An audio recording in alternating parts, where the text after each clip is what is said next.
Hi everyone, this is the lecture for estimator variables. Next week we'll talk about system variables, and let's just go ahead and distinguish between the two.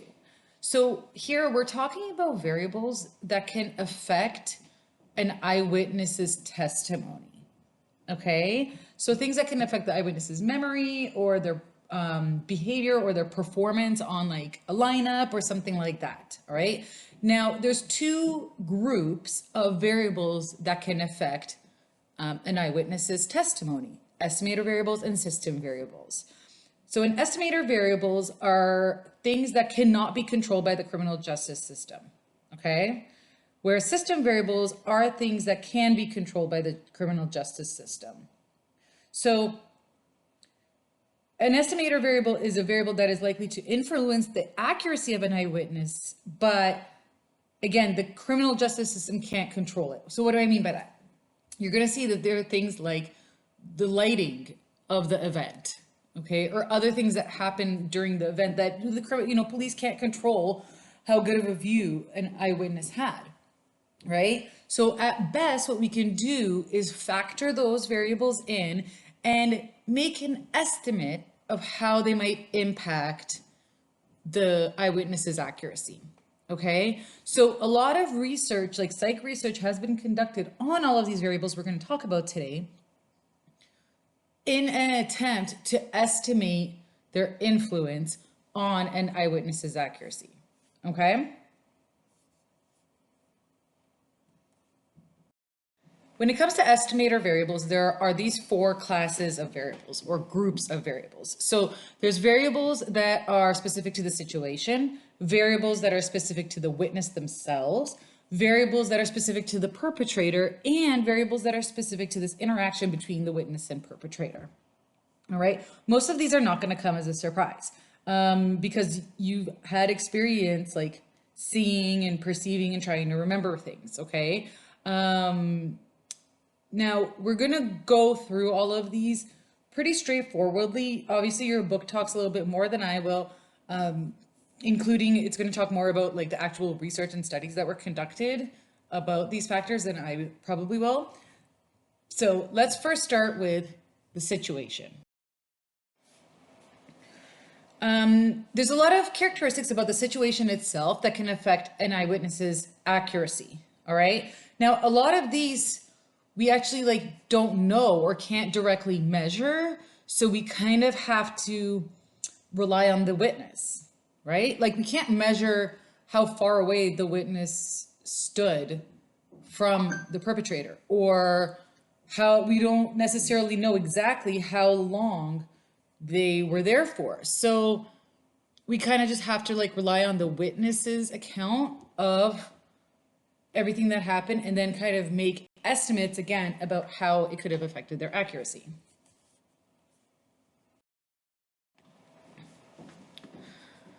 One of the many characteristics of the situation that can impact an eyewitness's testimony is illumination. And that's literally like how much light there was at the time, like during the event. Like how good of a look did the witness really get, especially when it comes to details, right? Now, if you are a sighted person, then you've had experience here where it's harder to see when it's dark than it is when it's light, right? So if the crime happened outside in the dark or versus if it happened inside in a well-lit area, that's going to have different impacts on how accurate an eyewitness's account might be.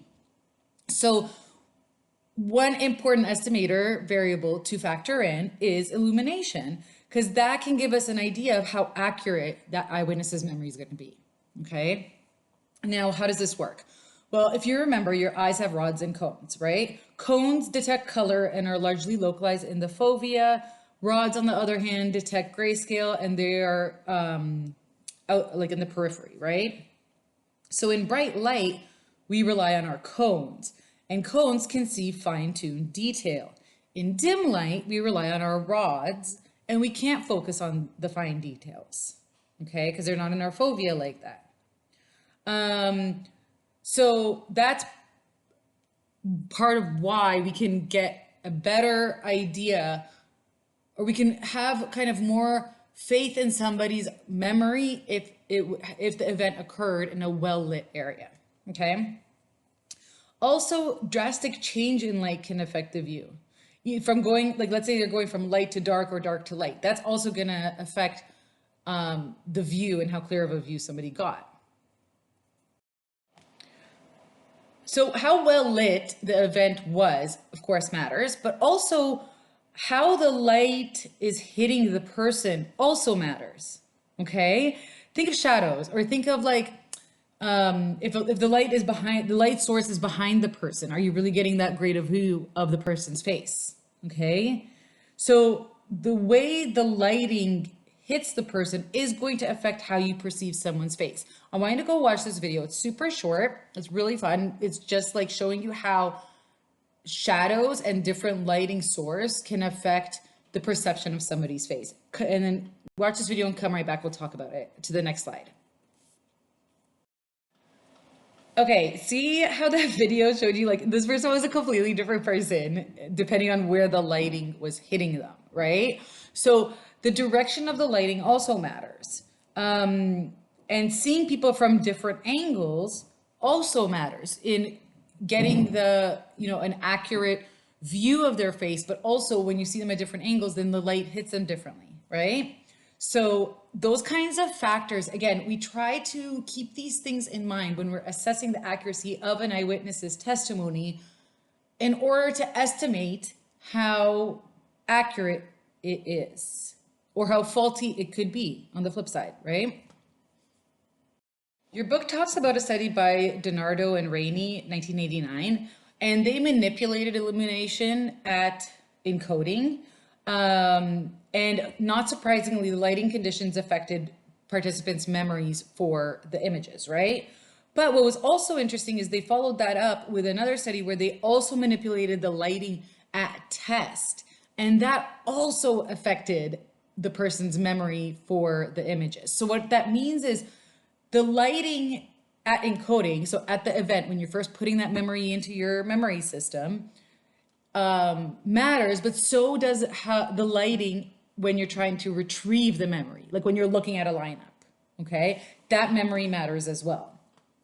Or sorry, that lighting matters as well. Okay, so what about distance? How do you think the distance between the witness and the perpetrator would affect the witness's accuracy of identifying a perpetrator? I mean, not surprisingly, you'd probably say the further away the perpetrator was, the less accurate their memory would be, right? This is figure 3.2 in your book.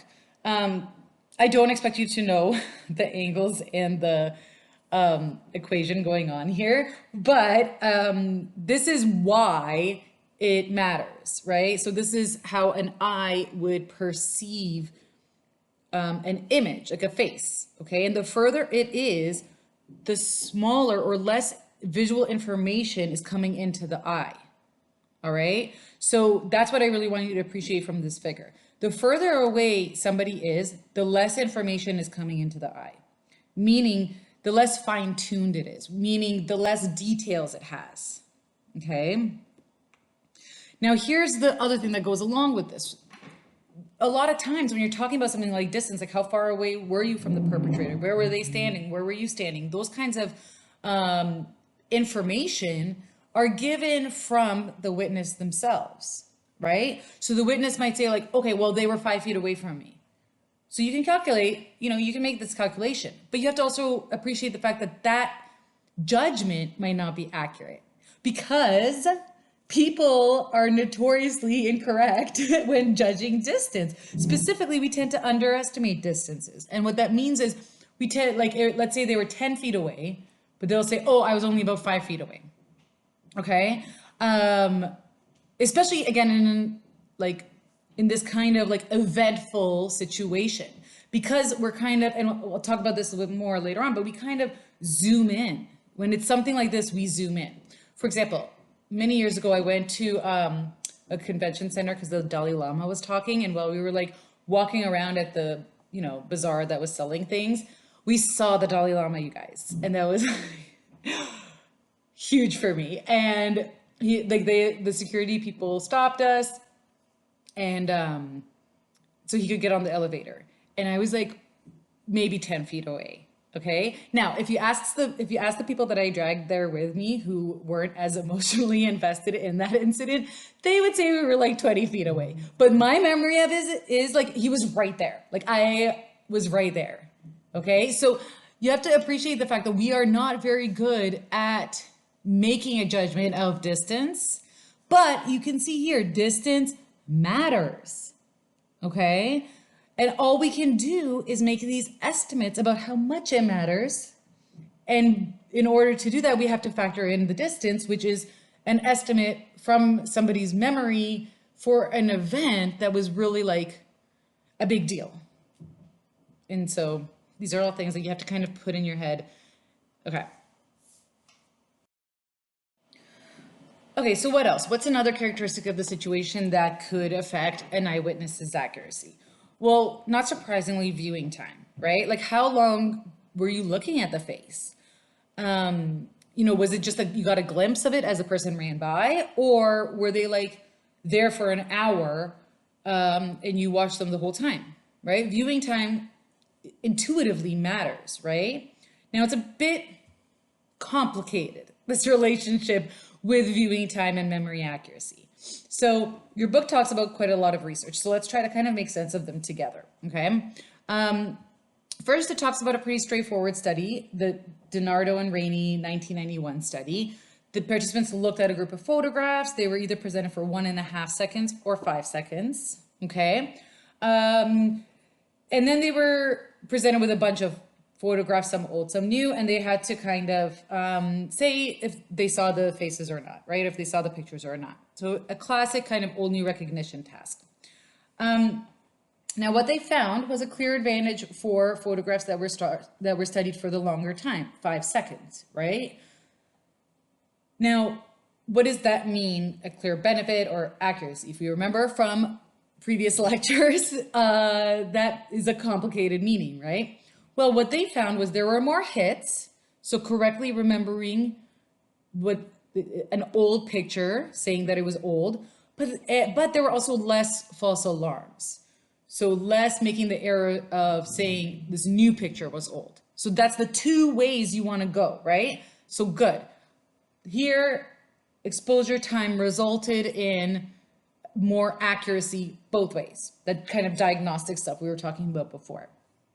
And just to give you an idea like of what 5 seconds feels like, I'm just going to make you wait for 5 seconds.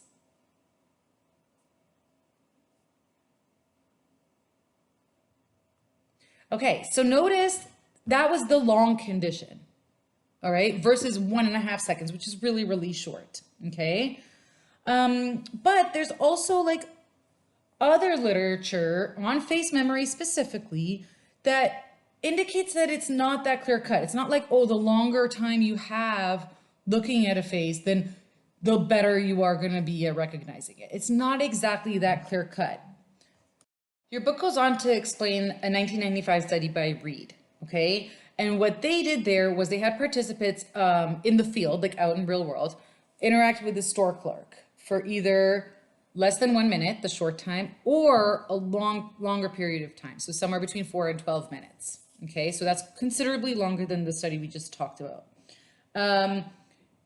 Other than manipulating exposure time, or viewing time, they also manipulated how similar the lineup photos were to that store clerk at the time of the initial event, okay?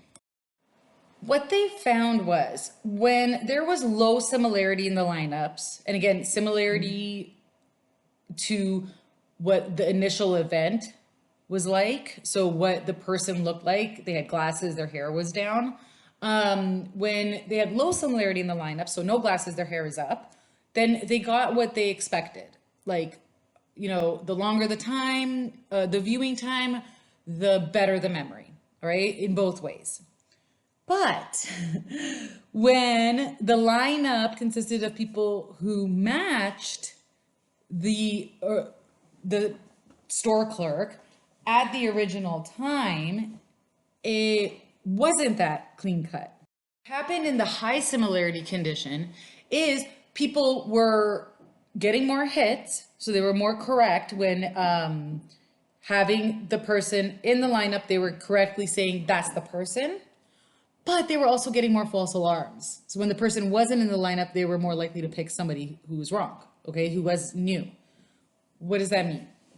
Well, what they concluded was that with longer exposure, and remember here it was somewhere between 4 and 12 minutes, depending on the condition, people started relying on familiarity more, is what they came up with. Now remember, familiarity could be used in the high similarity condition because, what I should say is familiarity could be the cause of an increased false alarm in the high similarity condition because the people look like the store clerk at that time more, okay? So they can, if they relied on familiarity, then they would false alarm more because everybody in that lineup had glasses and their hair down, just like the store clerk did at the event originally, okay? So they were, they were able to hit more, but they also false alarm more. On the other hand, and that's because that's with prolonged exposure. So the longer the exposure to the store clerk caused more hits and more false alarms when the lineup members were highly similar to the store clerk at the store, okay? On the other hand, in those low similarity conditions, so everybody in the lineup now doesn't have glasses and their hair is pulled up, longer exposure time resulted in more accurate memory, more hits, but less false alarms, okay? Now I want you to think about that, why that would be. Well, remember what we know about recollection and familiarity, right? When the lineups have low similarity, okay, remember, store clerk at the event has glasses, her hair down. But the lineup members in the low similarity condition had their hair up and no glasses. So they had to really recollect that face, right? They had to really remember that face in order to make this judgment. They had to rely on recollection. And because they did that, they were able to be more accurate with more viewing time, right? The longer they saw the store clerk in the store, they were able to discern who that was in the lineups better in the low similarity condition because they had to rely on recollection in order to say yes or no. So in that condition, they were able to have high hits because they saw the person really well for a really long time and have low false alarms. But on the other hand, in the high similarity condition, the longer exposure time just gave them a stronger sense of familiarity. And they didn't need to recollect the person's face in the high similarity condition because they were wearing glasses and long hair in the lineup just like they were in the store. So that's why in that case, familiarity helped them in the target present lineups when the store clerk was actually in the lineup, and it harmed them in the target absent lineups, okay? So again, I want you to appreciate how complex and convoluted things are getting here, okay? Because we're talking about situations that are inherently complex and convoluted. So it's not so clear to say, oh, good lighting means you're going to get a good view. Well, where's the source of that light, right? It's not even so much to say like, the longer you look at the person, the better your memory is going to be. That's tricky too. So it's tough because you want clear answers here, but there aren't because life isn't clear cut. Right? Life isn't just black and white. There's a lot of gray. And so there's going to be gray in this research as well. So while in general, you can say the more time you have viewing the person, the better, it can get a little messy there as well.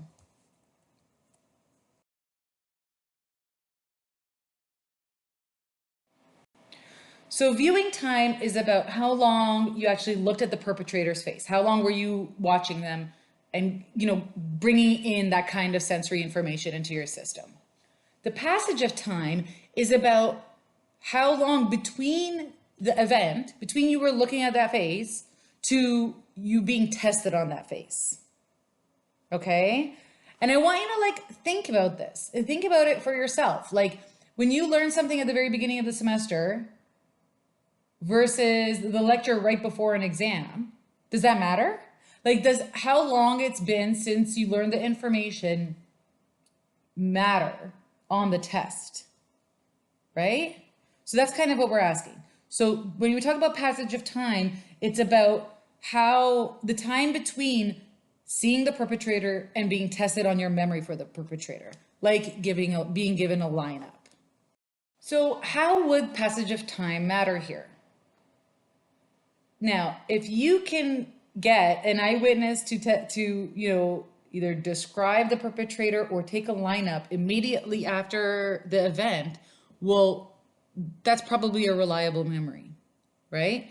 If you're giving them a lineup 3 months later, oof, there's a lot of forgetting there. If you've never seen this before, this is Ebbinghouse's forgetting curve. This is Ebbinghaus was the very, very, very first person to ever actually test memory in this way. Now, mind you, he did it with himself with nonsense words.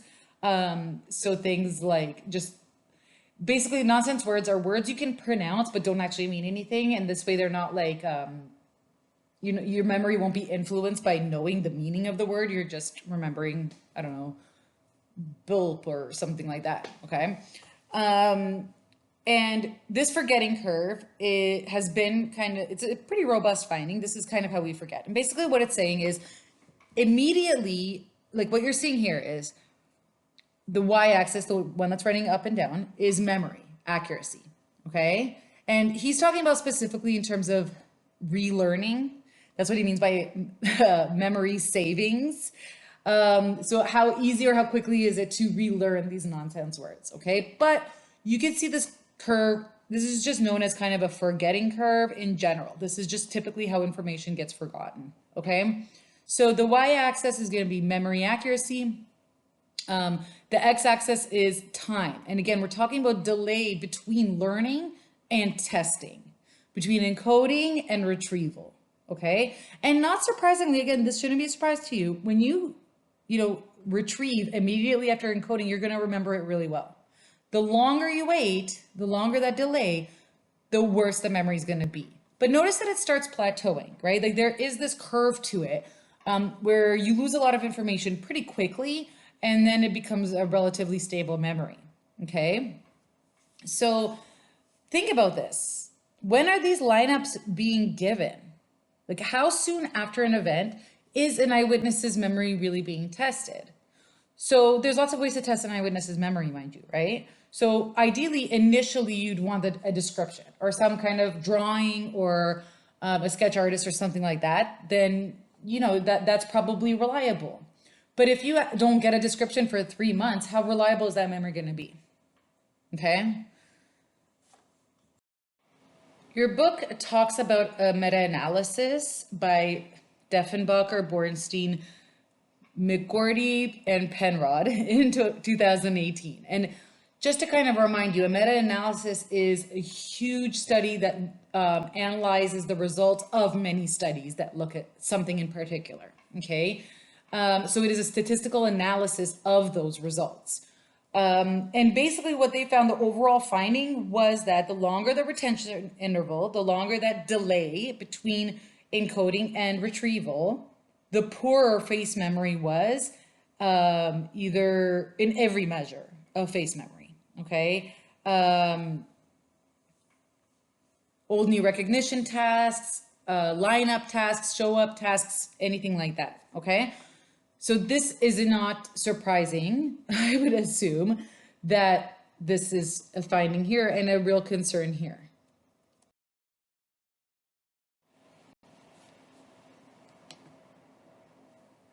So why do we forget? Well, there's actually a lot of reasons, okay? How memory forgetting occurs and why is something that's been kind of debated and studied for years and years and years. But let's talk about Wilkel-Green's theory, okay? So there's a couple of really good reasons why forgetting happens. Okay, so why do we forget? Why do any of our memories go away? Why over time do we forget information? So there's a lot of reasons that this could be, and this is something that's been explored and studied in memory research forever, okay? But let's start with Wilkel-Green's theory. Let's talk about Wilkel-Green's theory of forgetting. According to him, there's a lot of reasons we forget over time, okay? One, forgetting occurs due to interference that arises. If you remember, we talked briefly about interference before when I was explaining memory to you guys. So like there's information can interfere with a memory, okay? And interference, although we talked about proactive and retroactive, like interference is just very broadly. Like if I see a perpetrator's face during an event, every face I see after that is going to interfere with that face memory. Okay, so a lot of our forgetting is actually due to interference because we're just constantly bringing in new information and getting exposed to new stimuli always. Okay.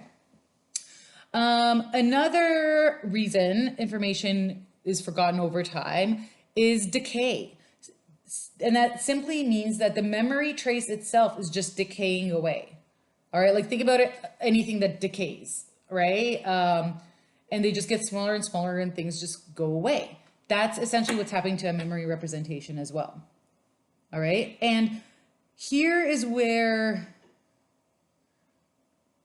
how strong the initial memory is can matter as well. Like I want you to appreciate that the initial strength of a memory can interact with these different factors that affect forgetting that memory. Like a super strong memory may not be as susceptible to interference as a weak memory, or a super strong memory may not have as much decay as a weak memory, okay? Also, he has this concept of fragility, and this has to do with how how likely is it that this memory trace is going to be forgotten, all right? And this can have a lot to do with things like distinctiveness, right? So something like a really common memory or event or incident or whatever, stimuli or whatever, is more fragile and less easy to hold on to than like a really, really distinct memory, okay?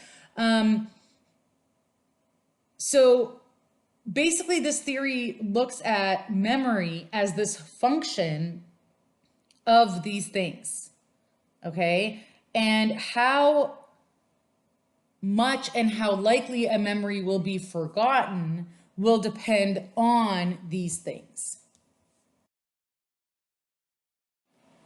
So here's his theory, okay?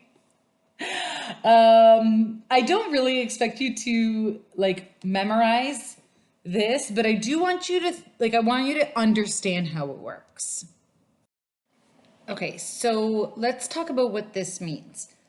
M represents how strong the person's memory for the event is right now.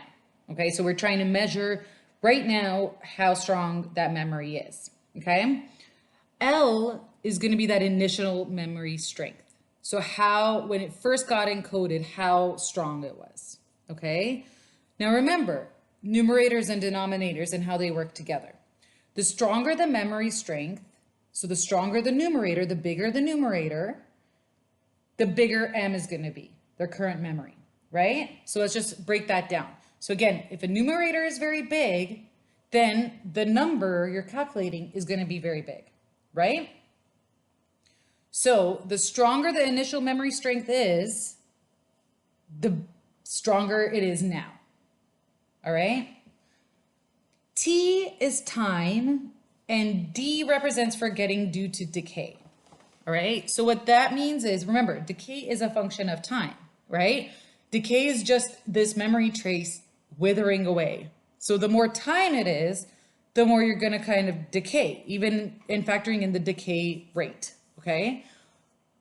So notice that they are in the denominator. Remember how fractions work.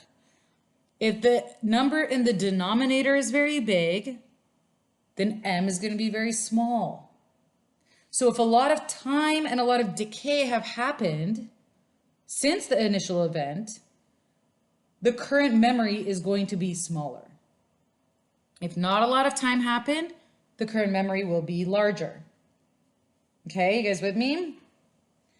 E is a mathematic constant, all right? And here it is, it's being affected by I, which is interference, and T, which is time, okay? So all this to say, again, I'm not gonna give you numbers to plug in or anything like that. I know your book goes through an example of that, but I want you to appreciate what's on the numerator, what's in the denominator, all right? That's what's gonna help you understand this. A current memory strength, M, is going to depend on all of these factors. So M, let's say, is at the time of lineup, okay? So knowing, saying, okay, here's an eyewitness, here's the time, here's a lineup, go ahead. Well, how strong is their memory at this time? It's going to depend on all of these factors. It's going to depend on how strong their initial memory strength was, right? Did they have a really good look at the person, right? Did they have a lot of time to process them? Was it good lighting? All of those things, okay, and other factors as well. And the better that initial memory strength, the better their current memory will be. But it's also a function of time, which is a factor of decay as well. And it's a function of interference, okay? So all of this stuff that causes forgetting is going to matter in forgetting a face as well, is essentially the point here.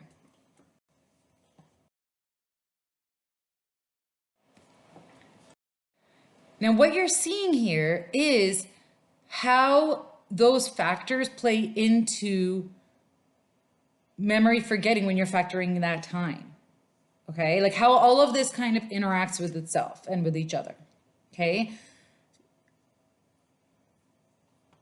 I'm just gonna give you a second to kind of look at this, but you can see how important initial memory strength is, right? That's the L in the numerator. But you can see that it's all kind of this function of time that interacts with itself and function of time affects both decay and interference. Okay, so now let's talk about arousal and stress. Remember, we're talking about estimator variables here. We're talking about characteristics of the situation that can and do affect the accuracy of an eyewitness's memory, right? So we have to factor in arousal and stress of the eyewitness at the time because, these are crimes, right? Like we're talking about these events that are by definition, right, arousing and stressful. So how do you think arousal and stress affects memory in this case?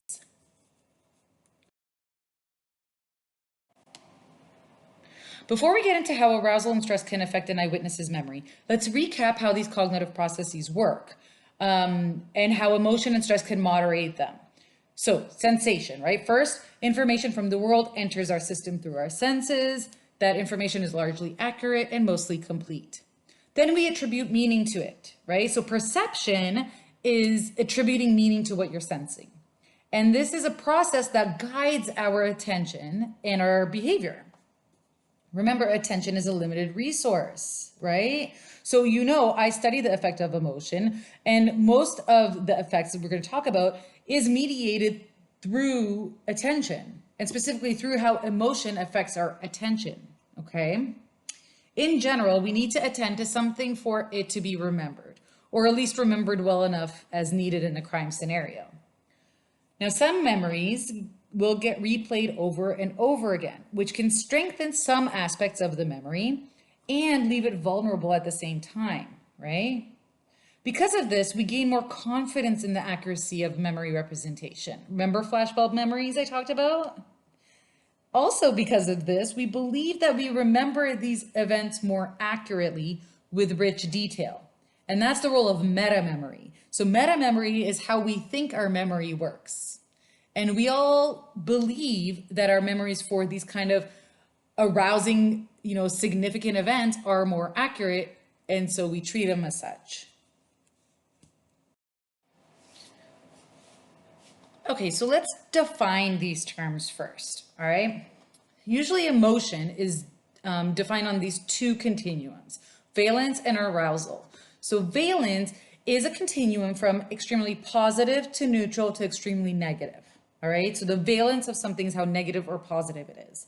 Arousal is a continuum of physiological arousal, ranging from calm to highly agitated or excited, okay? Now in my research, I use highly negative and arousing images and compare memory for them to memory that are neutral and calm, okay? I personally don't use positive images for various of reasons, including that my application of my research is always in an eyewitness setting. So it doesn't make sense to study memory for like positive events, if that makes sense. Stress is usually defined in the participant. And what I mean by that is we can measure stress through their cortisol levels that you typically obtain from their saliva, right? Or we can assume stress based on the situation, but it's usually, again, defined in what the person's experiencing. So how do you think arousal affects like performance on any task, not just memory specifically? This is the Yerkes-Dodson law or the Yerkes-Dodson curve, all right? This shows how arousal affects performance. And this is performance on any task. Like here I've got memory, but really it's any kind of performance, okay? What you see here is, generally speaking, a low amount of arousal does not help your performance on anything.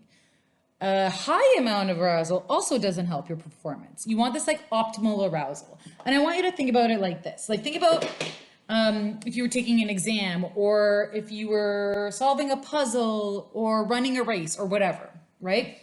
If you have no arousal, like you don't care at all, you're not going to do well.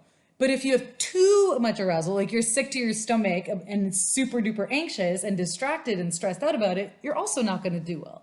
You want enough arousal that you care and you're kicking your body and mind into gear, but not so much that it's detrimental. All right. So this is how arousal affects all performance. Now, as I mentioned before, emotional arousal can affect attention as well. And it does so in relatively predictable ways, okay? One main way is that it narrows attention. So it'll cause one to zoom in on what's important and relevant, okay? Your book talks about a lot of these studies, and I will as well.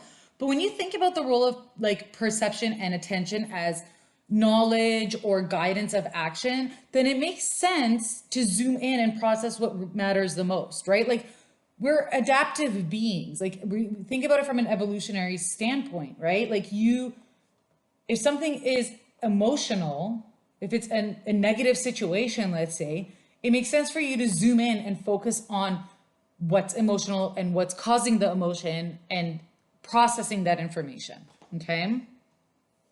Well, all that processing will give you a lot to store into memory.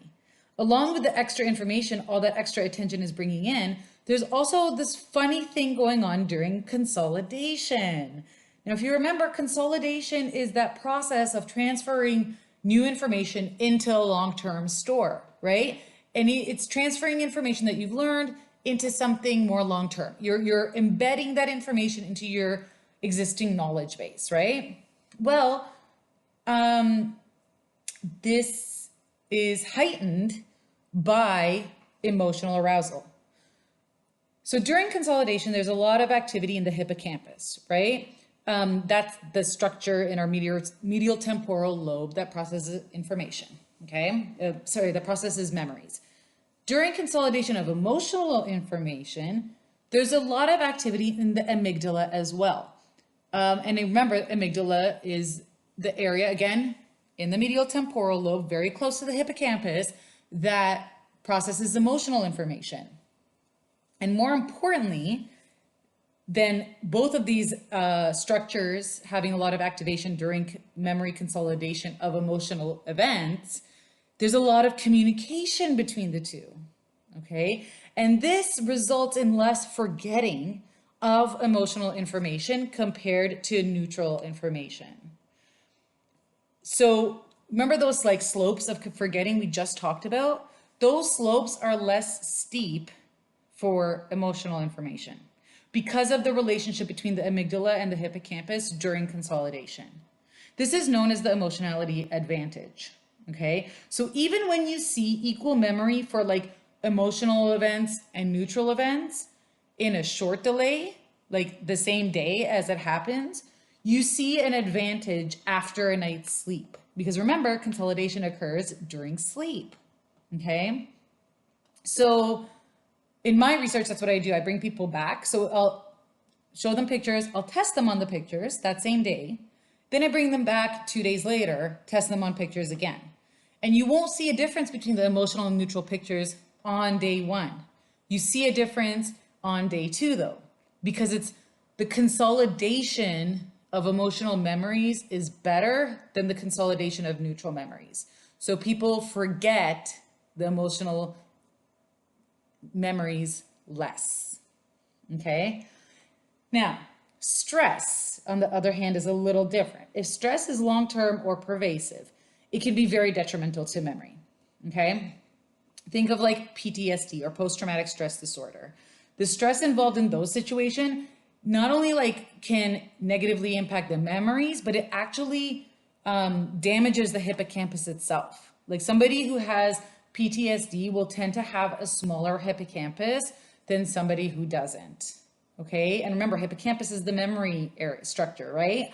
Now, if you are concerned about what I just said, okay, perhaps because you suffer from PTSD or you know people who have PTSD, don't like completely freak out. This doesn't mean that you can't remember or anything like that.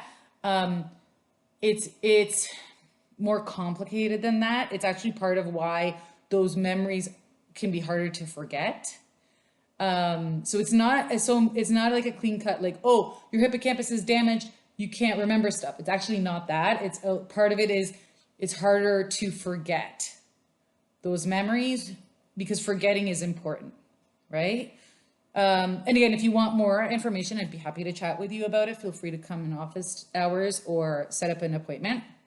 And we can talk about that more if you are concerned. But just appreciate that specifically stress is a little different than emotion and arousal in that too much can certainly be very detrimental for memories.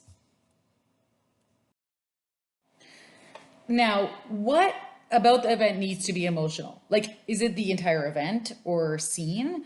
Is it just an item or a detail like a gun? Or is it the feeling itself? Like if I made you really sad or disgusted and that gave you a list of words, would you remember them better than if you were neutral? How exactly does the relationship between arousal and memory work? Also, how are we measuring memory, right? You know me, operational definitions, that matters as well. So now let's get back to the topic at hand, right?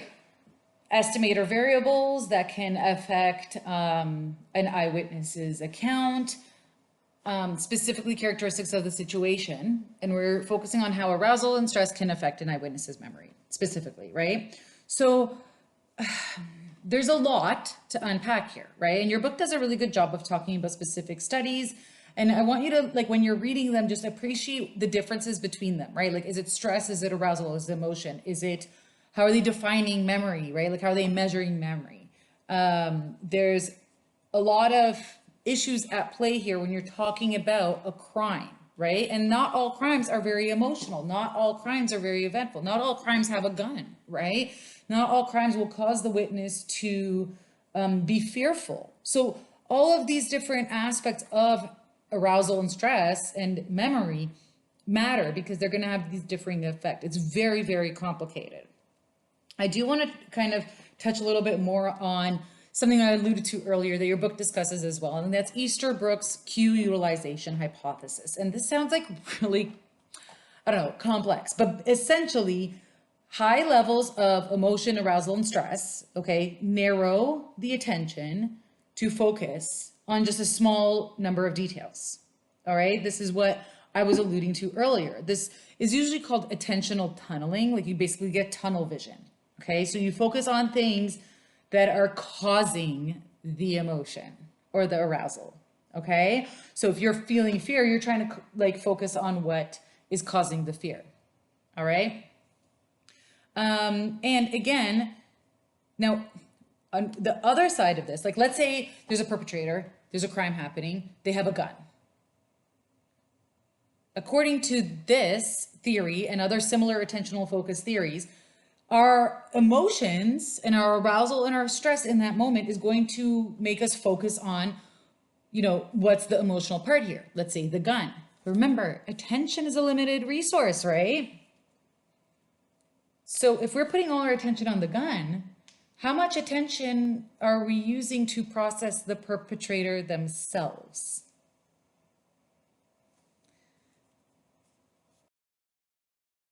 This is called weapon focus. And the weapon focus effect is kind of what I was just alluding to. All right. When there is a weapon at a crime, people are less likely to remember the person or details of their face and the person itself. Why? Because now they're allocating all their attention towards that stressful, arousing detail, a gun. And they don't have enough left over for processing everything else going on. Now, your book talks about some specific studies by Loftus and Pickle and other people who look at the weapon focus effect and really kind of break it down. But what you'll see is typically, not all the time, but typically the presence of a weapon will focus attention. So they'll pay a lot of attention to that weapon, not so much to the perpetrator. All right. And because again, attention is a limited resource. But then, of course, there was all this hot debate about why, right? Initially, it was thought, especially by people like Loftus, who that it's the threat, right? Like just like how I was describing it. Of course, you're going to pay attention to it. You got to keep an eye on that gun. This is a life or death situation, right? Like this is about survival. So of course, you're going to pay attention to it. But then there's other people like Carrie Pickle, who was my master's advisor at Ball State University. So I'm going to totally plug this in. Who thought it wasn't so much the threat that's causing the weapon focus effect, so much as the novelty of the item. So in her original study on the weapon focus effect, what Dr. Pickle did was she did the same thing, like had a scene, a crime happening, and she manipulated what the perpetrator was holding, okay? And she tested this idea of threat versus unusualness or novelty. All right. And again, novelty is just like it's new. It doesn't belong in this situation. Because her claim was, look, the reason a weapon like a gun is going to attract attention isn't so much because of the threat. It's because it's so unexpected. It's a novel thing in this situation and it's unusual, and therefore like that attracts attention. So they're not debating about the effect itself, okay? They all agree that if there's a weapon, people will pay more attention to it and have a worse memory for the perpetrator because their attention is on the weapon. What they're arguing about here is why, okay? And so again, originally, a lot of the researchers were saying because it's a threat, and it's basically because of the emotion and arousal of it all. And again, back to Easterbrook's cue utilization theory, that emotion and arousal makes us near tunnel vision to what's causing it, right? Well, according to Carrie Pickle, it's actually, no, it's just like it's a novel thing, all right? So, like I said, she did a study. She manipulated what was in the perpetrator's hand, and she did it to test out, like to pin threat against her novelty idea. Okay. So she had two conditions that were either high threat or two conditions that were low threat. All right. So the two conditions are either handgun or scissors. And I think this setting was like a barber shop or something like that. Okay. So scissors, depending on how they're being held, could be a threatening thing, right? Detail. Of course, a handgun is. But she also manipulated the novelty of it all. Okay, low novelty, scissors was expected in that context. All right, so it wasn't novel. Handgun it was not expected, so it had high novelty. Now in the low threat condition, what she had was a wallet, which was low threat and low novelty, and a rubber chicken. Yes, so she had the perpetrator hold a rubber chicken. Now, just as a side, Carrie Pickle is one of like the funniest people I've ever met in my life. So this does not at all surprise me. Like she did this study before I knew her, but like this does not surprise me one bit. Okay. So again, she basically what she was saying is, look, you're gonna see the two low novelty conditions are not gonna have a weapon focus effect. The two high novelty conditions are going to have a weapon focus effect. All right. If it was about the weapon, that wouldn't happen, right? If the weapon focus effect is about like happens because of a threat, then you should see that effect only in the high threat conditions and not in the low threat conditions. What do you think she found? Yep. She found the weapon focus effect in the high novelty conditions, not in the low novelty conditions. So just like a handgun, usurps all of your attention to the point where you don't remember the perpetrator, well, so does a rubber chicken. Now, your book talks about quite a lot of different weapon-focused studies, and I'm just gonna like summarize it all here. It seems that both novelty and threat are contributing to the weapon focus effect, okay? It's likely not only one or the other, but both novelty and threat do usurp attention and therefore not leaving any left for everything else. And so they're both contributing to the weapon focus effect. Okay? In case you get really confused with a lot of the back and forth of the different studies, that's kind of where we can land on. Another characteristic of the situation that can affect an eyewitness's memory is the seriousness of the crime. Now, I know you might be thinking, well, how could a seriousness of the crime affect your memory? And how can you look at that without it being confounded by something like arousal or stress? Because more serious crimes are more stressful, et cetera, et cetera. Let's talk about the study that your book talks about because it's like ingenious. I love this study. It's the Lepe, Wills, and Ostrom study from 1978. Okay. What they did was they staged a crime of a theft. Okay. And half the participants saw a theft of $1.50. Half of them saw a theft of $50. Okay. Now remember, $50 is a lot of money, especially back in 1978. Okay. So that's how they manipulated seriousness of the crime, how much was being stolen. What they also manipulated was the knowledge of the seriousness of the crime in the participant. So half of the participants were aware of how much money was being stolen during the theft, whereas the other half didn't know how much was stolen until after the theft. And what happened?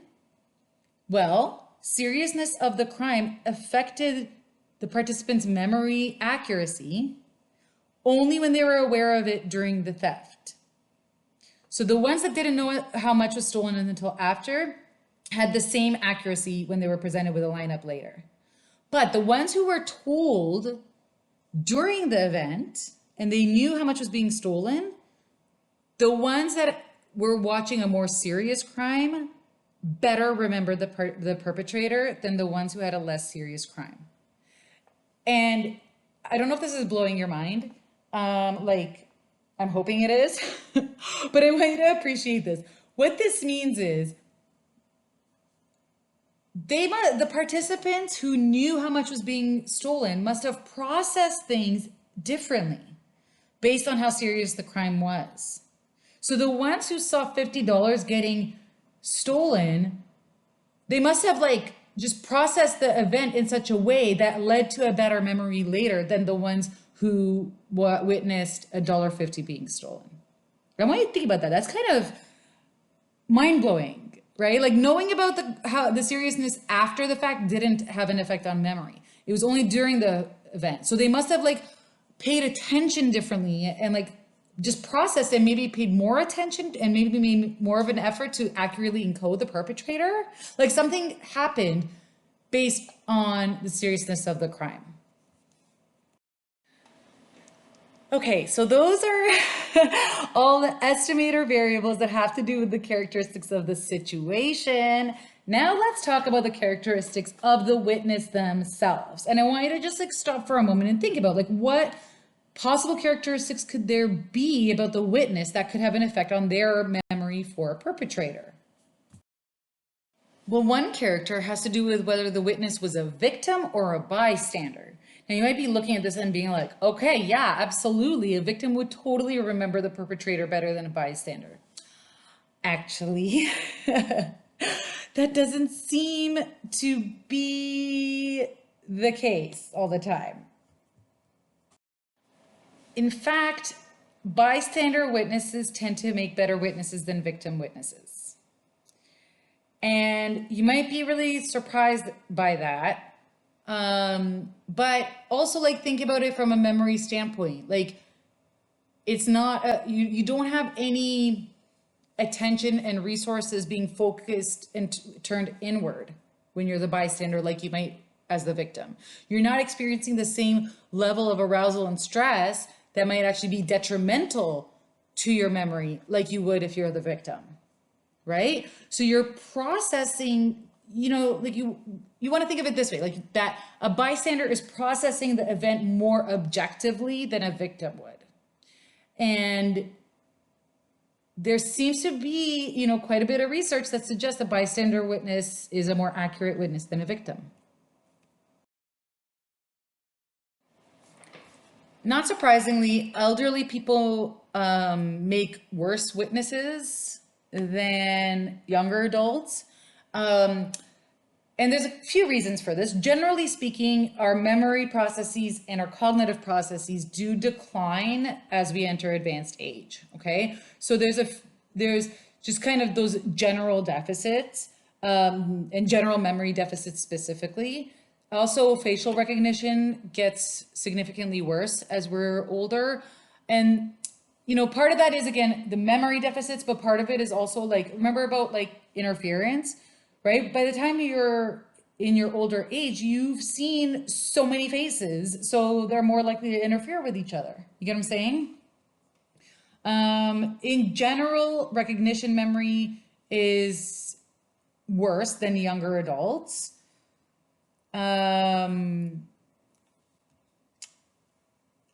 Also, there's this like positivity bias when you get elderly, which is a good thing, right? Like you tend to focus on more positive things, but it's specifically memories. You focus more on positive memories than negative memories. Like your processing of positive memories is better than it is of negative memories. And if so, in an eyewitness situation, that's not great, if that makes sense. Like that's great for your own like well-being, but in an eyewitness situation, that's not great.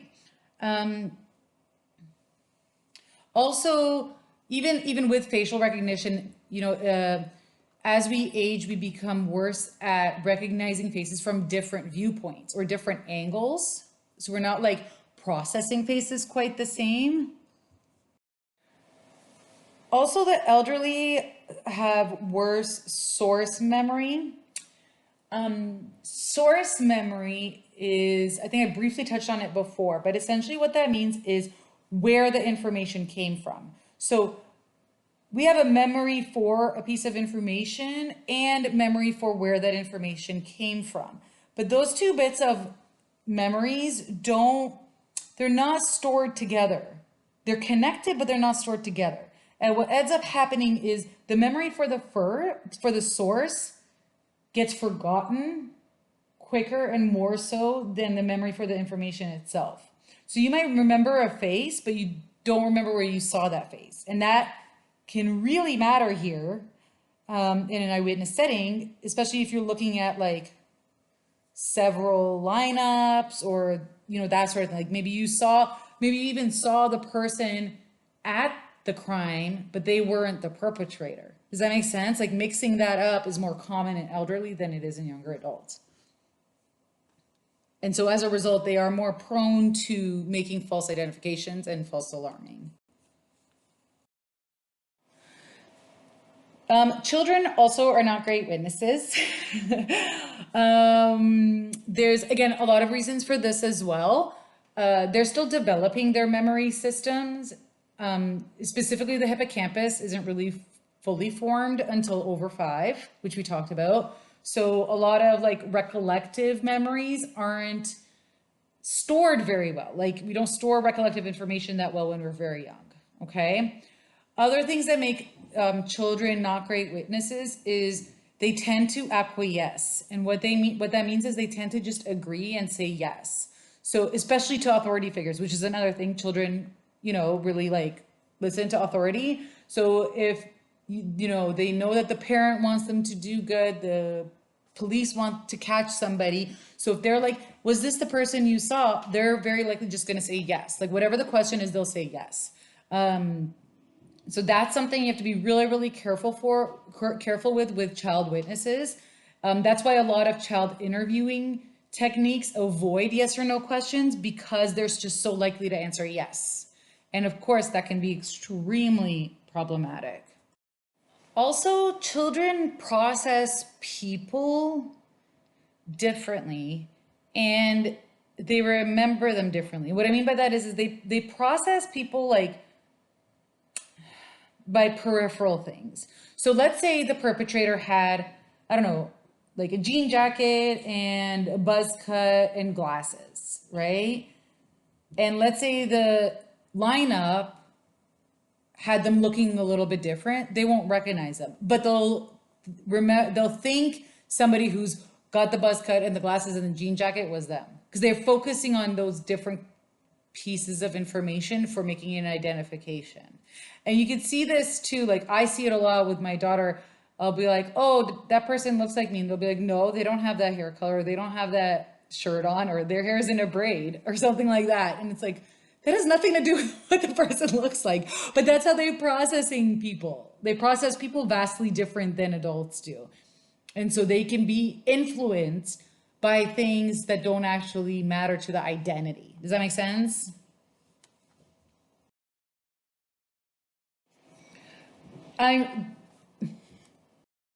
People can differ in some abilities that are relevant here, specifically like face memory and face processing. People do differ in how well they process and remember faces in general. So this is like an individual difference among potential witnesses. There are some disabilities too that can, of course, affect the accuracy of an identification, right? Part of those, like intellectual disabilities, can not just affect the memory of the event on its own, but also other things that are part of the system too. And what I mean by that is when we talk about system variables, you'll see how like, the way a question is being asked, the way that the lineup is presented can affect a person's memory and their like response. And so somebody with intellectual disabilities can be more vulnerable to suggestive techniques or, leading questions and that sort of thing that can drastically affect their testimony as well. Sleep is important, you guys. I can't stress this enough. Like sleep in general is so important. Okay, I'm not talking about that. But if somebody is sleep deprived during an event, then their memory is going to be worse, right? That's pretty straightforward. And even in cases like your book talks about studies where sleep deprivation had no influence on recognition memory specifically, but it did impair source memory. So there's different ways that sleep can mess with your memory that is necessary for an eyewitness. Level of intoxication of the witness, right? A drunk witness or a witness high on drugs is going to be a less reliable witness than somebody who is sober, right? I think that's pretty also straightforward. Believe it or not, your glucose levels can affect your memory. And, we're talking about both like, okay, you haven't eaten or you just like ate chocolate or something like that. So any kind of like your blood glucose levels can affect your memory processing. So if you have low blood sugar, like you're not, like you're hungry, if you've ever studied while you're hungry, it's like not working, right? Or if you're like in class while you're hungry, you're not registering the information properly. It's not just because you're distracted, it's actually because your cognitive functioning isn't 100%, basically, okay? Also by eat candy and stuff while you're studying, because it'll also help your memory. I know sugar is bad in general, but but chocolate here and there is okay, right? There are some other individual difference measures that can also affect an eyewitness memory. Okay. There are some personality stuff. Now, I'm not a personality psychologist. I'm like social psychologist through and through. But we all know kind of some of the personality traits like introversion, extroversion, neuroticism, openness to experience, all of that stuff, right? And your book does talk a little bit about it. There does seem to be some indication that neuroticism has a relation to identification accuracy. And specifically, it seems to interact with arousal, okay? I'll say this from your book. Essentially, what they found was participants high in neuroticism showed poor identification accuracy when arousal was also high. But participants who were low in neuroticism showed better memory when arousal was high, okay? So it seems to interact with arousal. Another kind of interesting individual difference is something called field dependence. And field dependence is the tendency of individuals to think globally versus analytically. Okay, so are you processing an event or information as in holistic ways, or kind of are you breaking it up into their parts? Okay, not surprisingly, this is really going to matter when you're talking about face perception and facial memory, which we'll kind of get into more in this class. But these are what you're seeing on your screen right now are a couple of tasks that are used to determine field dependency. So your book does talk about these tasks, and so I just wanted you to kind of get a sense of what that looks like when you're reading that section. The one on the left with the bars and the rectangles, the task here is to turn that rod so that it's upright, ignoring that rectangle. And you can imagine if somebody who's very field dependent and very processing it in a holistic way, that can be a really difficult task, right? But if you can look at the different parts in isolation, then you can do that task. Another one is the one on the right. And this is where you have to find the smaller shapes hidden among these bigger complex shapes, right? So you can imagine how this is easier or harder for other people. And so these are the tasks that your book talks about. So I wanted to kind of give you a visual idea of what they look like. But essentially there is evidence to suggest that field dependent individuals are better on face recognition tasks because of the holistic processing of a face leads to better memory. But even then there's a caveat on if the learning is incidental versus deliberate, okay? So again, it's complicated, but we're just talking about these individual differences of the witness to determine, that do affect eyewitness memory accuracy. I want you to take a moment, pause the slide, pause the video, and go ahead and answer these questions. This is just a scale. I'll talk more about it and how it matters in a second, but go ahead and pause the lecture and I'll see you on the next slide. So that was the Snyder self-monitoring scale, and what that measures is self-monitoring, okay? This is another individual difference variable that could have an effect on eyewitness accuracy, okay? This is self-monitoring basically is measures how different people monitor their own behavior and in an attempt to conform or they're very aware of how they're presenting themselves and how other people can see them if you're a high self-monitor, okay? So how could something like self-monitoring affect eyewitness testimony? Well, if somebody who's a high self-monitor, is aware of the norms in their, in the situation, is aware of what's expected of them, is aware of how people are looking at them, is aware of how they're coming across, then that can impact how they relate with police officers in this scenario, okay? Your book talks about a really interesting study that looked at how people who were either high or low self-monitors behaved on a lineup test depending on the instructions the police gave them. The instructions were either really biased, like saying the person's in there when they weren't in the lineup, or there's unbiased, saying the person may or may not be there. Those instructions didn't have any effect on the low self-monitors, but it did have a really big effect on the high self-monitors. So when the police gave them biased instructions, like the person's here, right? The high self-monitors picked someone. They rarely rejected the lineup. But when they were given unbiased instructions, the person may or may not be here, they were significantly higher at rejecting the lineup.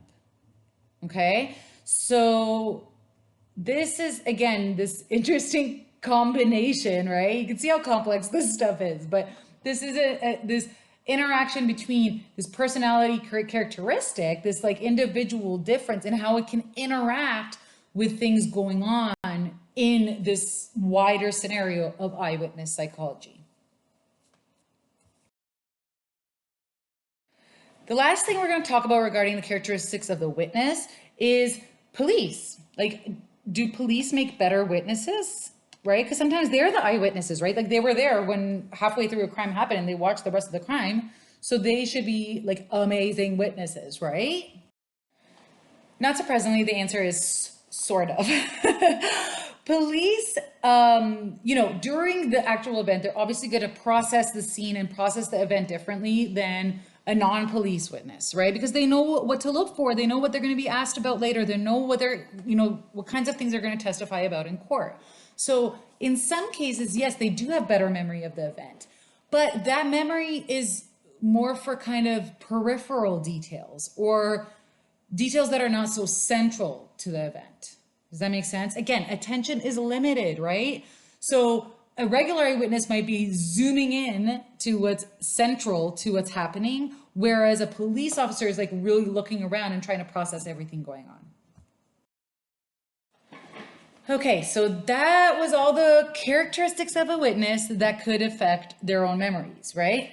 Now let's talk about characteristics of the perpetrator specifically. We're not talking about the situation, we're talking about the perpetrator themselves. What about a perpetrator could make them more or less memorable? Well, not surprisingly, visual distinctiveness, right? If somebody's super duper distinct, right? Like you've never seen anybody like them, you're gonna remember them better. And part of that is, again, there's nobody to interfere with them in your memory, right? So that shouldn't be too surprising. Now here's where it gets really complicated, right? If the person's appearance has changed or if they wore a disguise, that is like, makes it really hard to remember them. Like if somebody changed their appearance, let's say they had a full beard and mustache at the event during the crime and then they shaved it all off, that's huge. Have you ever seen somebody like make that kind of drastic face to their change? Have you seen somebody like who just got a haircut and they look completely different, or like got bangs, right? Like bangs change everything. Okay. So appearance change in disguise is like really detrimental to facial recognition. Now let's talk about some factors that interact characteristics of the witness and characteristics of the perpetrator. Here's a big one, the own race bias. You'll also see this called the cross race bias. And what that is people are worse at correctly identifying somebody of another race than they are at correctly identifying somebody from their own race. That's a thing. It doesn't mean you're racist. I mean, it could, but it doesn't in and of itself mean you're racist, okay? This is a finding that's found amongst everybody all over the world. You can actually find it in really like specific ways, which I find really interesting if you go down this route. Like I've seen articles where like white South African people are better at identifying white South African people than white Americans. Like it can be really like specific, okay? So this is a thing, all right? And specifically when I say less accurate, what do you think I'm meaning?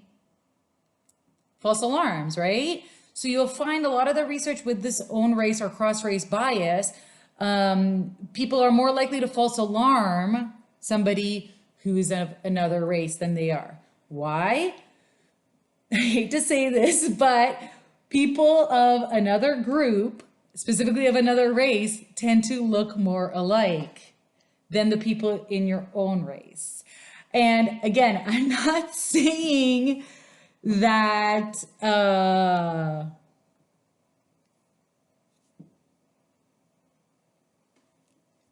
it's actually true. What I am saying is that in general, not just in the way people look, but in general, we have this like assumption that people in our in-group, whatever that is, be it race, be it gender, be it political affiliation, are more heterogeneous. They're more different. There's a lot more variability amongst us. And people in another group are all the same. So that applies to the way we perceive our looks as well, okay? So this is a thing. Own race bias is an effect. It is real. It's something that has to be factored into any eyewitness scenario. If the witness is of a different race than the defendant, this matters. And this happens a lot. Okay, this does happen a lot, unfortunately. And if you go down this route to research this for your papers or just for your own knowledge, and other times we refer back to this, you are going to see the same type of pattern in the research. The witness will be white, the defendant will be black. Okay, and this happens a lot, unfortunately. Okay, so why does this happen? Well, there's actually like a ton of potential reasons. Let's talk about some of them. Okay, one is variability. Initially, people, this is like, I hate this, but initially people really thought that Caucasians had more variability in their features than did African Americans, which is untrue. And so that theory got kind of thrown out. But again, that bias of my in-group is more variable than my out-group is, that's still probably real. Another theory is contact. So the reason people can't distinguish well among people of another race, and it's the distinguishing part that matters, right? Because that's how you say, hits versus false alarms. You have to distinguish people. It's this person, not this person, right? So one potential reason why people can't distinguish members of another race as well as they can of their own race is because of this contact, right? And specifically, it's called contact hypothesis. And this was a very early hypothesis, and it's very well known, but it's definitely not the whole story. But essentially what this is they're just not around them enough to notice the differences. Whereas you are around your own in-group members way more. Okay, that makes sense. And like I said, a lot of research has sort of supported it, but that's not the whole story either, okay? Specifically because even you will find this effect no matter what. No matter the demographics of the town, you'll still find this effect. And I know personally where, I lived in the South of the US, where we lived, it was 50-50, half black, half white. And this bias is stronger in those areas than in more integrated areas, but with less diversity. So it's, how do I say this?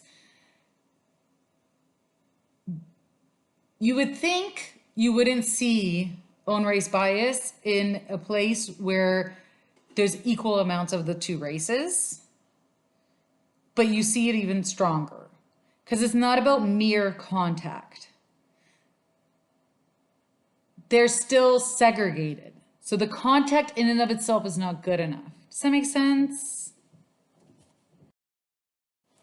Now, there is a developmental aspect to this contact hypothesis. Essentially, there is some research to suggest that it's specifically about your early experiences with other races, and that can be why it happens. So it's not just about contacts in general, like how much interaction and contact you have with people of another race, so much as how much contact interaction you had with another race when you were young and like forming your cognitive processes that are involved in face perception. Does that make sense?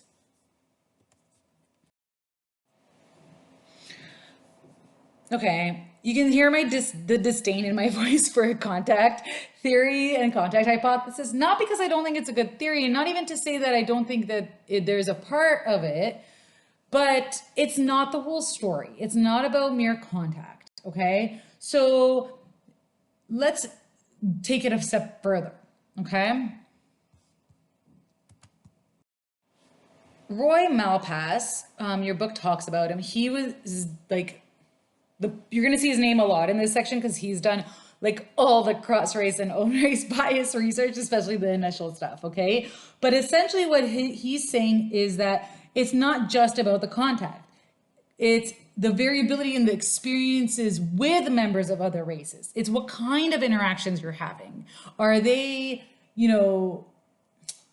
like passing and not a whole lot of interaction? Or are you guys like working on a goal together? You know what I mean? Are you guys are you guys friends, or are you guys like coworkers? You get what I'm saying? Like that matters, and that's going to affect how you perceive people of other races. Back to this early experience idea, it's not even just the contact, but also the types of interactions you're having in these earlier experiences. Just like there might be, critical periods for other kinds of development, there too is a critical period for cross-race facial perception, okay? Another account is, not surprisingly, racial attitudes, right? Of course, the attitudes about that race are going to matter when you're talking about how well that they're processing their faces and how well they can distinguish amongst them and how, homogenous they see them. That, of course, matters. And it's also going to drive your interactions with them, right? Are these people of another race people you consider friends, family, they're members of your in-group, or are they clear members of another group that you don't identify with? That matters.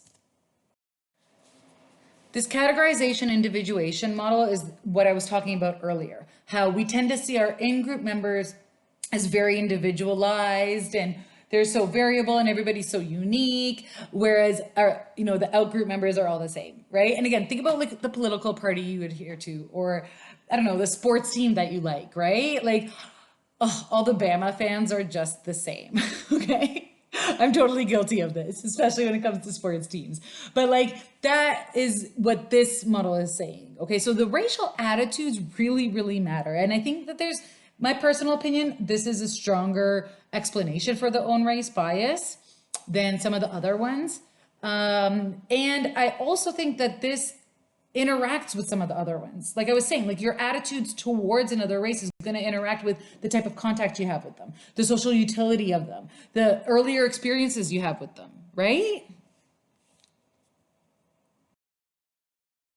Do you remember when I talked about depth of processing when I was first explaining memory and how the deeper you process something at encoding, the better your memory will be? Well, there's a lot of evidence to suggest that we process the faces of people within our own race deeper than we do the faces of someone outside of our race.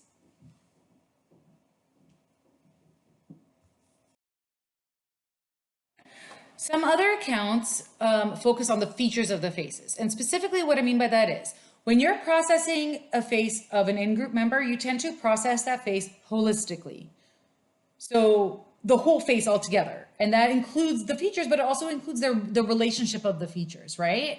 And remember, we talked about this before. Holistic facial processing leads to better memory, not just better like recognition memory, but also better memory of distinguishing them from somebody else. On the other hand, when you're processing the face of an out-group member, you process it featurely, which makes it harder to distinguish them from somebody else who looks like them.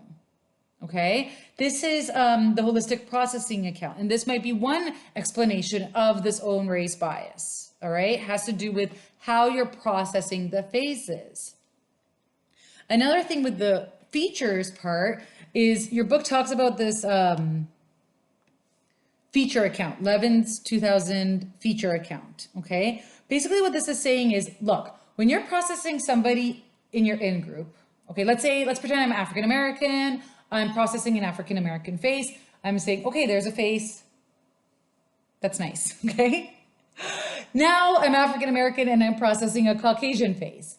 I not only am processing that face, but I'm also including this added feature of race, because an in-group member is the race's default. I don't have to add their race. That's not a feature that I have to include in my memory representation of that face. Okay, but if I'm processing another race's face, I have to include which race they are, which is another feature that has to be, embedded in the memory representation. And that's going to take up space. That's going to take up some of this limited resource. And as a result, my memory representation won't be as accurate as the one that doesn't have this added feature. Okay, I'm going to show you a slide. I want you to clap or say something by yourself when you find the Q. Okay, I'm sure you found it, right? Gonna do the same thing, but this time I want you to clap or whatever when you find the O.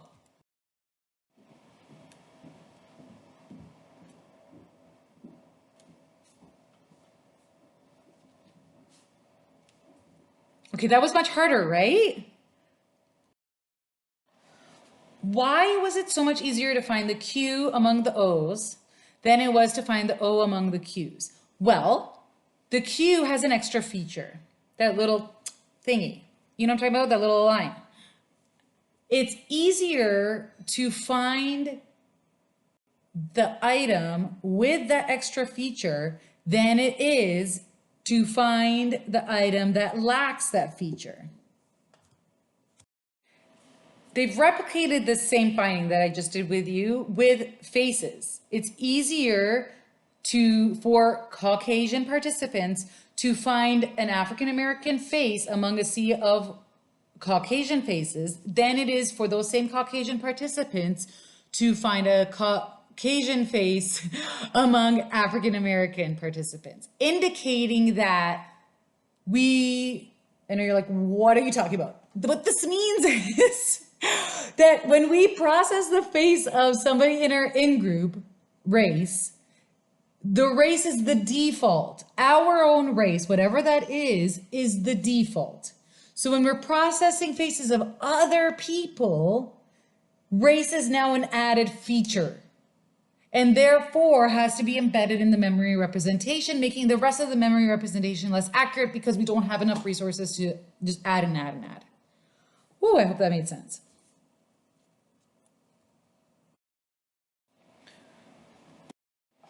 Okay, in addition to how race affects memory accuracy for faces, there's a whole bunch of other issues that come along with having a different race suspect, okay, or a different race perpetrator.